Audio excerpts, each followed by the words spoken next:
Hey guys, Dennis here, Muddy Water Search and Recovery, and I'm going to go over 5 different cases.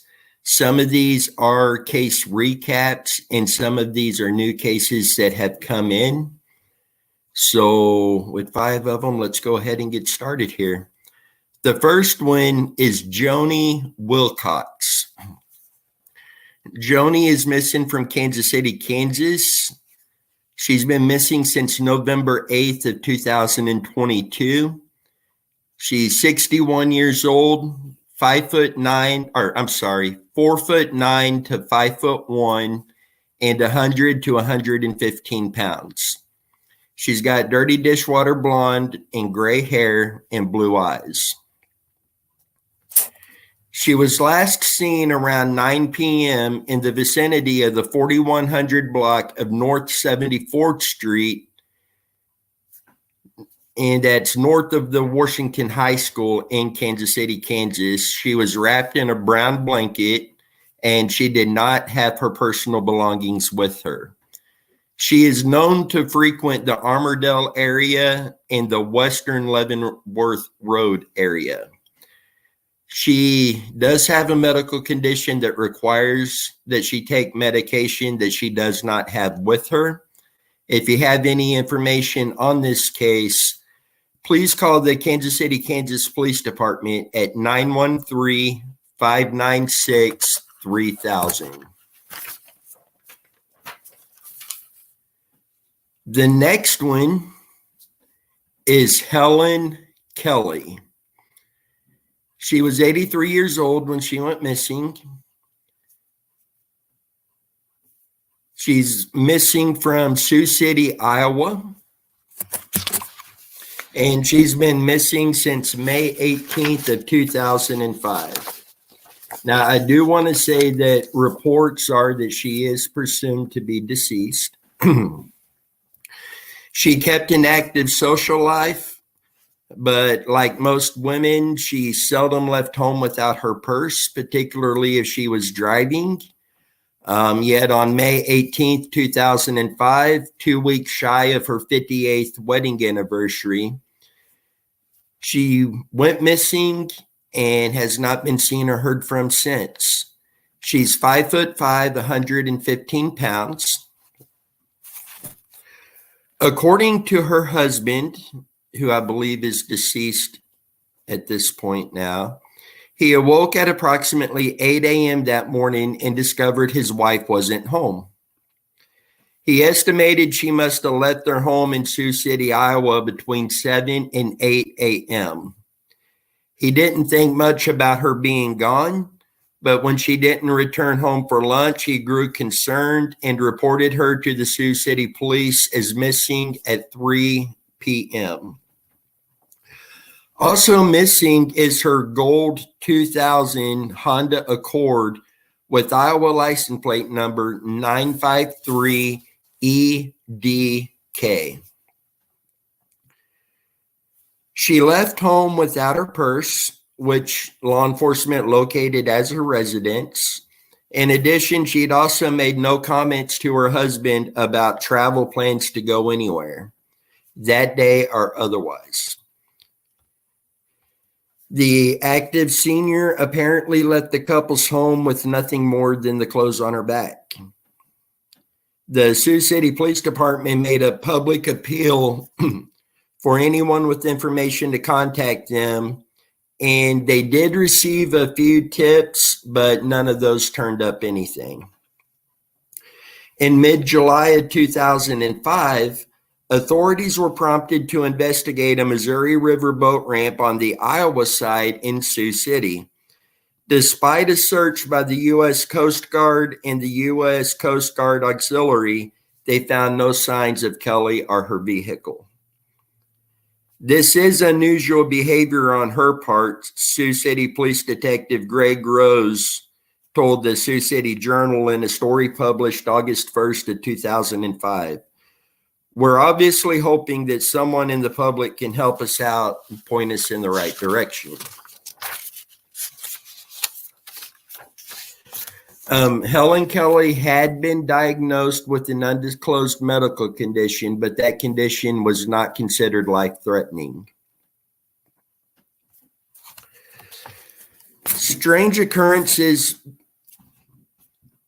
A young couple moved into the residence afterwards, and some strange occurrences began to surface in regards to the couple's young son. The young son, excuse me, the young son began to insist that an old lady was roaming about the house. And the boy didn't want family members going into the kitchen because he said that the old woman lived beneath the kitchen in a crawl space area. He said that was where she stayed. The boy's parents told Iowa Cold Cases there wasn't any hidden door in the kitchen floor, as an anonymous tipster had indicated, but that there was a door in the basement that provided access to crawl space beneath half of the home. Though no other family member other than the young son claimed to have seen the old woman in the home, the boy eventually learned to live with what he and his family started to refer to as the ghost grandma. Helen Kely was born August 26, 1921 in Sioux City, Iowa. She was the last of 10 children born. Her father was a German butcher who came to the United States and built a large and lucrative meat market in Sioux City. Very hardworking family. She married Arthur Kely on June 3rd of 1947. He passed away July 21st of 2009.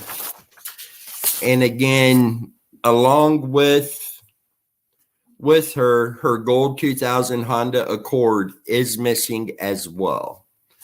So we're going to continue digging into this. And we do have a couple areas of interest already that we would like to be able to go up to search, and we'll definitely keep you posted on that. And my paperwork kind of got all tangled up there, so give me just a second here. Next, we have Chance Englebert. Chance was 25 years old at the time that he went missing. During a July 4th, 2019 trip to visit his wife's family in Gering, Nebraska, Chance vanished. According to Gering, Nebraska police, Chance was golfing with his wife's family on July 6th of 2019. He got upset about some comments made about how he would be making less money at his new job. A report I read shows that his wife said that Chance called her, said he wanted to leave Gering and wanted to go home to Wyoming. She picked him up and drove them to her grandparents' house there in Gering, Nebraska. This seemed to make Chance more upset, so he got out of the car and walked away. Surveillance footage obtained by News Nation shows Chance walking through Gering around 7:50 p.m. the night that he walked away from the vehicle.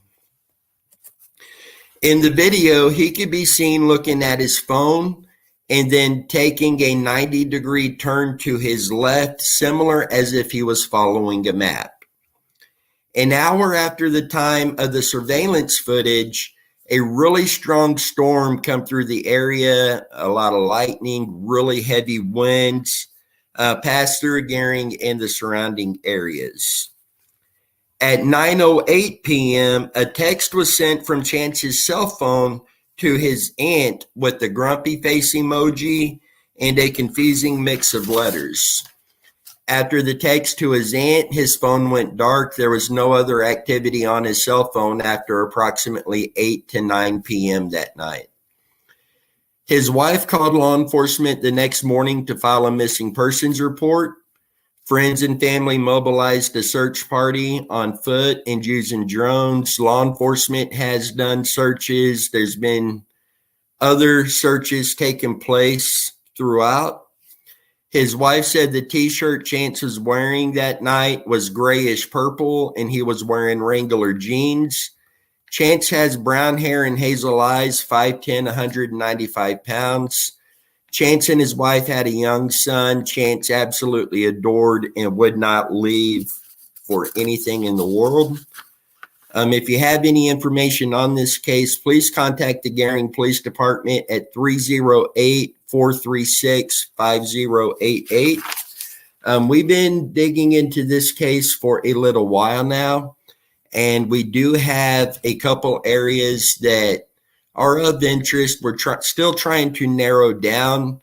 Our goal is to be in the area this spring to be able to get these locations searched. And to be honest, there's a couple other cases in Nebraska we want to search as well, and would likely from there go over to Sioux City, Iowa, where we would do the search for Helen Kely. But we will definitely keep you updated and posted on that. Next, we have Michael Vaughn, Fruitland, Idaho, been missing since July 2021. As our previous update on this case, law enforcement received what they call a credible tip. They are digging up a backyard of a residence just a couple minutes from the Vaughn family's residence. They have stated that there is no connection between the Vaughn family and the people who lived at this residency. And Sarah Wandra has been arrested and charged with failure to notify of a death. And this charge is connected to Michael Vaughn's case. Law enforcement believe more people know what happened, and they are investigating that as well, and they are continuing to dig. They've said they will dig up the entire yard 3 to 4 foot deep if that's what it takes. So this is very, very active situation going on with that. And if we get more information on this, then we will immediately update you guys on that as well. And the last case is Charles Bessenbacher. He was 73 years old. He was last seen at 10 a.m. on November 14th of this year in the 4000 block of Chestnut Avenue in Kansas City, Missouri. He is known to frequent the area of East 22nd Street and Charlotte Street. He is 5'8", 132 pounds. He has white hair, but he is starting to bald. He has hazel eyes and black glasses. He was last seen wearing a black jacket, a camo vest, blue jeans, and black boots. He does have medical conditions and requires medication. If you have any information on this case, please call 816-234-5220. And we will be, this case, Megan brought to me today, and we will be digging into that and seeing what we can do to help bring him home. And I do want to kind of update, we are still working on getting permission on several locations in Randy Leach's case, Zeta Gordon, Crystal Kipper, and Justin Seawick. And as soon as we're able to get the permission acquired, we will be boots on the ground on location to get those searches done. So I wanted to come on and give you those quick updates and go through some of these cases. If you have any information on any of these cases, or if you have a case you would like us to look at, etc., please reach out to us. The MWSAR22@yahoo.com is our team email that our entire team has access to. We do get a lot of emails coming in, so having the whole team be able to access that helps us have a better chance of staying on top of it. And then my personal cell phone number, 913-683-0147. You're welcome to call or text me. If you do get a voicemail, Please leave me a message. I will get back to you as soon as I can. I do work a full-time job during the week, so sometimes I may not be able to immediately get that phone call, but I will get back with you as soon as possible. So guys, with that, let's continue to do everything that we can to help bring these missing loved ones home, help these families out, so hopefully one day soon they will be able to begin the healing process. Until next time, you guys stay safe.